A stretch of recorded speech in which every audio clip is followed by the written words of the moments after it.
We've already talked about running back. So Josh Jacobs left Vegas. He's not going to be there, and I don't think he'll play this year unless and they can't really. He'd have to sign a franchise. Gone. Yeah, so I don't know if he'll play this year. Yeah, who knows? But the big one, Chiefs started camp, and Chris Jones wasn't on hand. Nope. That's wants 30 milli. Don't play with him though, No, and they don't have cap space. I'll say this right now: they're gonna have to restructure to be able to give him $30 million a year, which, quite frankly, he's due. He's under 30. He had 15 and a half sacks last year. The year before he became an all-pro, Pro Bowl type guy, he had 15 and a half sacks. I view him, I said this today on my show, I view him as the third most important player on that team. Patrick Mahomes, Kelsey, Jones. Chris Jones. And unquestionably the most important player on their defense. Because by far. The Chiefs they're not anybody who's just going to stone you at the line of scrimmage and play bully ball on the defensive end. They rely on havoc plays, sacks, and tackles for loss, and they rely on turnovers. And Chris Jones can force turnovers, and he 15 and a half sacks from three technique. Anybody not named Aaron Donald at the defensive tackle position is worse than Chris Jones. Yeah. It's Aaron Donald, Chris Jones. They're on their own.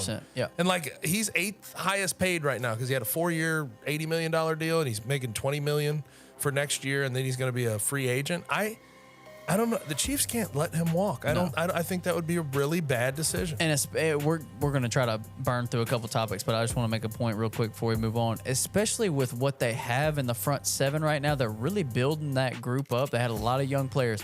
You got George Karlaftis, who came in last year. I think they got it. Was he a second round or end of the first round? I think he's end of the first round. Yeah, like 29th overall, I think. Had a really productive rookie season, especially towards the end of the year. You got Nick Bolton, one of the upcoming linebackers in the league. You got Willie Gay, who I think has a ton of potential at linebacker out of Mississippi State. They drafted, I can't think of his entire name. Felix is his first name. He came from K-State. They drafted him at the end of the first round. This year, another defensive end. Uzoma and Aduke. Yeah. So they're really building that front seven, and Chris Jones is undoubtedly the centerpiece of it. So you want to see that come to fruition. Here's where I get scared if they're not going to, they brought in Charles Omenihu, who's a really good defensive end, and he can play the run. He's a decent pass rusher. There's no way they think they're bringing him in and replacing some of that production by committee, right? No. There's no way, because you have to keep him on your roster. They let Frank Clark walk also, right? Yeah. And I think Charles Omenihu right now is Fills a better that role. position. Yeah. Better position to have more production within that defense. Unless you're in the playoffs, because Frank Clark's a monster in the playoffs. Yeah, he is. He is somehow just turns it on. But you need Chris Jones on that team, and I don't think he'll hold out I think he'll play this year. I don't think you have to worry about that. But if they don't get a deal done after this year, long term, keep him on your roster, man. Get him locked up. Don't play around. A couple injury notes swirling around. I'd say the big one as far as the storyline, maybe not the biggest player, but Nyheim Hines, done for the year with a knee injury, suffered from a jet ski crash. Another jet ski crashed into him. That sucks. It's his knee. He's going to have to get it fully reconstructed. Yeah. I'll say this, though. Don't sleep on the meaning for that. Don't sleep on the meaning, because they have James Cook and they have Damian Harris. So they don't really have that pure third down catch out of the backfield. James Cook. A little bit. Not like Nyheim Hines. No, Nyheim Hines, he's a specialist. He's a premier pass catcher. Yeah. At the running back position. Don't sleep on that. They need a guy like that. Yeah. They need somebody to be able to come in on third downs and potentially help with that. So that's what I'll say. But I just think it's crazy, though, that another jet ski ran into him, and that's how. Yeah, that sucks. Pay attention. How do you not know? Who knows? Who knows? We don't want to speculate on what happened. That sucks. Yeah, and he's got $4 million due to him this year. That's not a small contract in this day and age of devaluing running backs. You're right. Let's be honest. Chauncey Gardner-Johnson was carted off on Monday. Everything came back clean, though, on the MRI, which very good to hear, because as someone, yes, I am a fan of a specific team. People that watch me or have ever listened to me know I'm a big Dallas Cowboys fan, but I just enjoy good football. And teams like the Lions, I love stories like that. I love what Dan Campbell has built there. I love what they did in free agency, getting Chauncey Gardner-Johnson, getting Cam Sutton in the secondary, drafting Jack Campbell from Iowa. Football guy, baby. What safety was it Jordan Battle that they drafted from Alabama? I'm not totally positive. Or was it who was the other safety from Alabama? Come on. Come on. Can I look it up for you? Yeah, Let me look it up for me because I don't think it might have been Jordan Battle, but it might. I don't know why I'm blanking on the other safety's name. But what they're building there, like I'm heavy on the Lions this year. Sorry. Me too. And really want to see like what they do at full power. Like I think Amon-Ra St. Brown could come into top 5 receiver in the league territory this year. I think Brian Branch. It was the other one. I think Jahmyr Gibbs could be an extremely exciting rookie. I like what they did by bringing in David Montgomery to kind of be the thunder to Jahmyr Gibbs Lightning.